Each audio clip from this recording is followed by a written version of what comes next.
Chittagong syndicate Jamaat ইসলামীর সমাবেশ 11 নম্বর word 10 নম্বর word committee centre মোড়ে যাই শেষ হয়েছে সুন্দর সফলভাবে। অনেক মানুষ এই মিছিলে যোগদান করেছে, যেটা কল্পনার বাইরে এত মানুষ যোগদান করে সুন্দর সফল একটি সমাবেশ হয়েছে।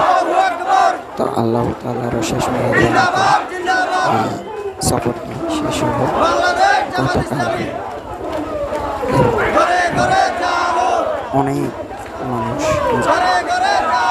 যেটা আমাদের কল্পনার বাইরে ছিল। তো আমি নিজেও ভাবতে পারিনি যে এত মানুষ আমাদের সমাবেশে হবে। তো আল্লাহ তাআলা নিশ্চয়ই জামাত ইসলামকে অনেক ভালোবাসে, সেই জন্যই এত মানুষ। যেখানে আমরা সেখানে দেখতেছি আপনার কয়েক হাজার মানুষ, রাস্তা ব্লক। তো আমরা গাড়ি চলাচলের জন্য ব্যবস্থা করে দিয়েছি, আমরা সমাবেশ করতে পারছি ইনশাআল্লাহ।